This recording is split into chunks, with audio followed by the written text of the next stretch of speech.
მე ვარ მარიამ თიულიშვილი, გორის მუნიციპალიტეტის სოფელ საქაშეთის საჯარო სკოლის მოსწავლე. ჩემი თაობისთვის აფხაზეთი მხოლოდ ისტორია არ არის.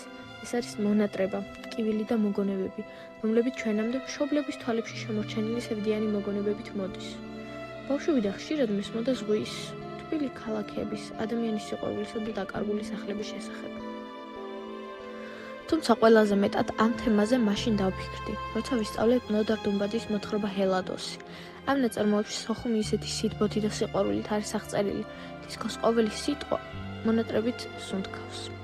როდესაც გავიგე ამ სასკოლო კონკურსის შესახებ, როცა აფხაზეთში დავბრუნდები, გადაწყვიტე უფრო მეტი გამეგო აფხაზეთზე.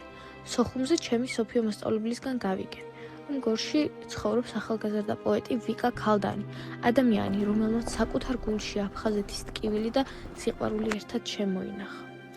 სწორედ ამიტომ გადავწყვიტე მასთან შეხვედრა, რადგან მინდოდა არა მხოლოდ ისტორიის მოსმენა, არამედ იმ განცდის შეგრძნებაც, რომელსაც დაკარგული სამშობლო ჰქვია. მე ვარ ვიკა ქალდანი, აფხაზეთიდან დევნილი, ცხოვრობ გორში, პროფესიით ვარ ჟურნალისტი და ჩემი მთავარი საქმიანობა არის ვწერ ლექსებს.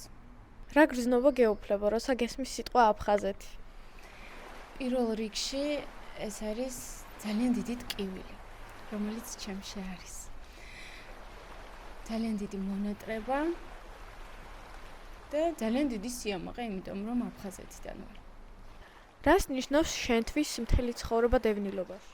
დევნილობა ძალიან ტკივილიანი დღეებია, სხვათა შორის ტკივილიანი დღეები გავიარეთ. ეს არის უდიდესი ტკივილი, დანაკარგი და ძალიან ბევრი სირთულე.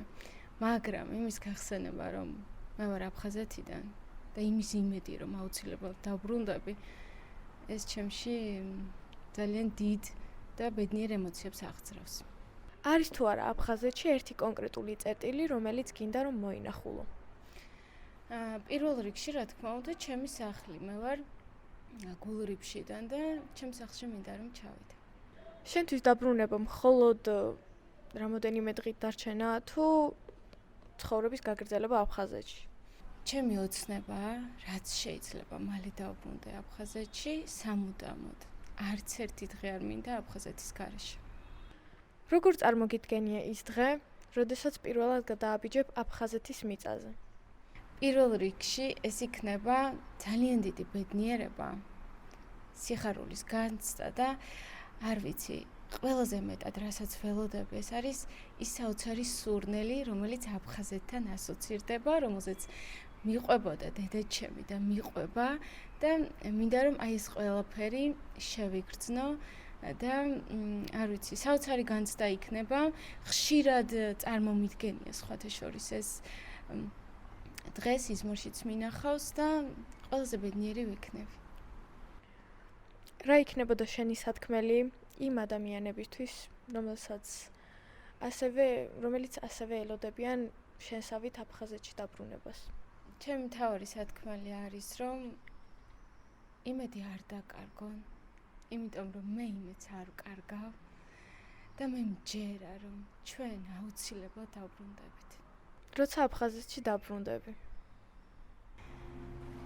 მომენატრა გრიფონები შადრევანთან პალმები, მომენატრა თეთრი ფერის მაგნოლია, ზღვის ტალღებში სოხუმური დამალვები, ის სურნელი სხვა ქალაქს რომ არ ქონია.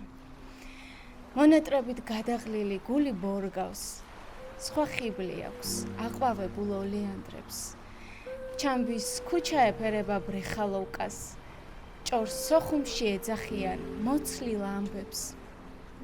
გიხსენებდა უცნაურად მაჟრიალებს. ნერვიულად მიკანკალებს ხელები. მომენატრა სხვა ამრა და ქვიშის ყავა.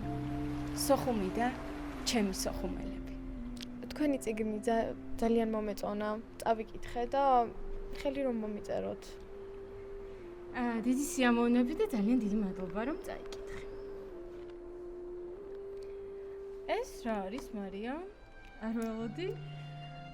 გორიდან სოხუმში ჩასასვლელი მატარებლის ბილეთი, რომელიც არის 92 წლის ზუსტად იმ პერიოდის ბილეთია, როცა ომი დაიწყო აფხაზეთში და ძალიან სიმბოლურია ამ ბილეთის ნახვა და ჩვენ სიმბოლურადაც სწორედ მატარებლის სადგურზე ვიმყოფებით და აქ შედგა ჩვენი ინტერვიუ. ეს სიმბოლოა ჩვენი დაბრუნების. ჩვენ აფხაზეთს აუცილებლად დავიბრუნებთ.